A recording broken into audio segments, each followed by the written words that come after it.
Imagine being hours away from death again. Oscar Franklin Smith has faced that ticking clock more than once.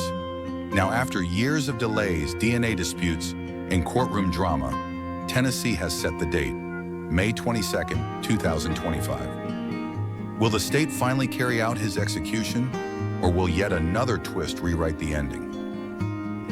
Cases like these always make me wonder, how often does the system really get it right?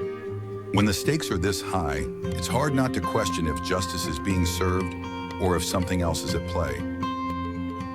Stick around to uncover the chilling details of the triple murder that landed him on death row, and why some still believe he may be innocent. It was October 1st, 1989, when a brutal and haunting crime scene unfolded in a modest home in Nashville, Tennessee.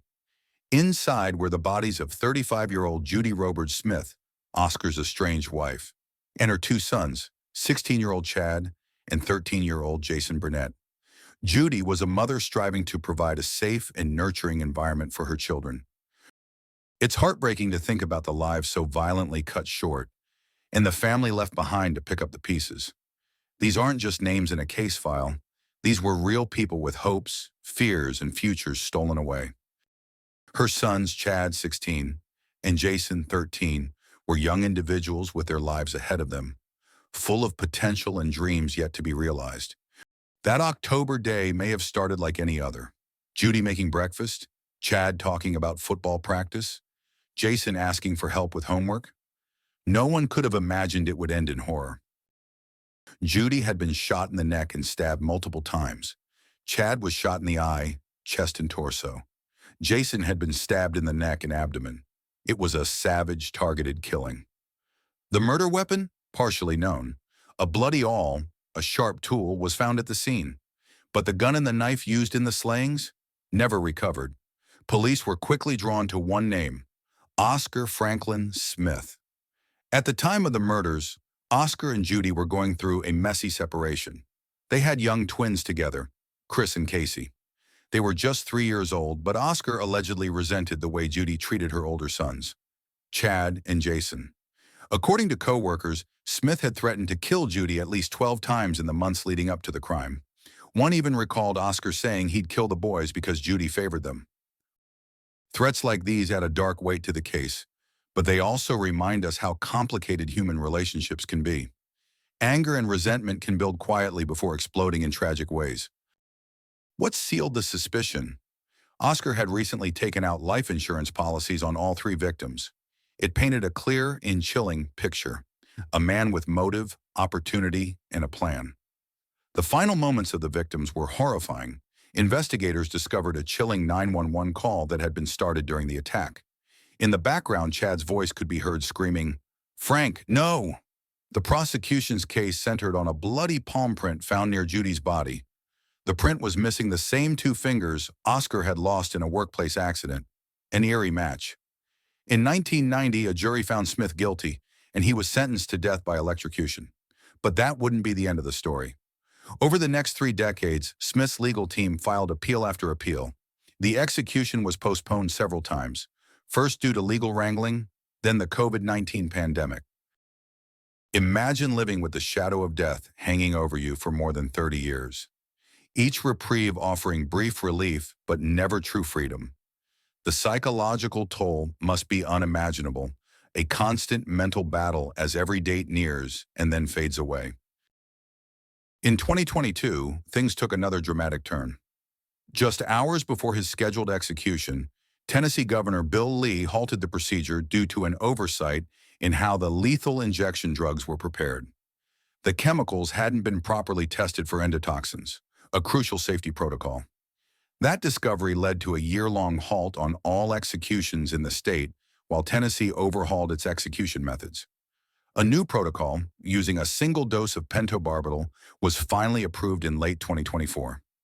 Perhaps the most significant twist in Smith's story came just before his 2022 execution date. His lawyers filed a motion to reopen the case based on newly available DNA testing. According to the defense, DNA found on the murder weapon, the awl, didn't match Oscar. This is where the case really gets murky.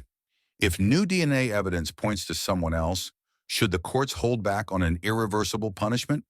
It's a tough call, but it forces us to confront how much trust we put in forensic science and the importance of never closing the door on doubt. Even more eyebrow-raising, the DNA belonged to an unidentified third party. Additionally, a fingerprint from a crime scene investigator was found on the weapon, raising serious concerns about contamination and mishandled evidence. Still, the courts rejected the motion, stating the new evidence didn't merit reopening the case. With appeals exhausted, a new execution date was issued for May 22, 2025. Oscar Franklin Smith has now declined to choose his method of execution twice. Tennessee's law allows inmates sentenced before 1999 to choose between the electric chair and lethal injection. Because Smith didn't make a choice, he'll receive the default lethal injection. He is the first of 4 Tennessee inmates scheduled to die in 2025, followed by Byron Black, Donald Middlebrooks, and Harold Nichols. Whether Smith's execution finally takes place or gets delayed yet again remains to be seen. What's certain is that this case continues to stir debate. Is Oscar Franklin Smith a cold-blooded killer or a man condemned by flawed forensics and circumstantial evidence? The evidence seems strong, but those unanswered questions linger. In a system that can't afford mistakes, maybe we owe it to everyone involved to demand absolute certainty. And as we dive into the facts and legal twists, let's take a moment to remember Judy, Chad, and Jason, 3 lives tragically lost, whose memories deserve more than just headlines. Thanks for watching. If you found this case as haunting and complex as we did, give this video a thumbs up and hit that subscribe button for more chilling stories from True Crime Bites, death row, and executions. And tell us in the comments, do you believe Oscar Franklin Smith is guilty, or is there reasonable doubt? We'll see you in the next one. Stay curious, stay safe, and stay out of trouble. Before you go, if you found Oscar Franklin Smith's story chilling, then you won't want to miss what's coming next. Mark your calendars, because on June 10th, 2025, Florida is set to carry out the execution of Anthony F. Wainwright, a man convicted of a brutal crime that shocked an entire community.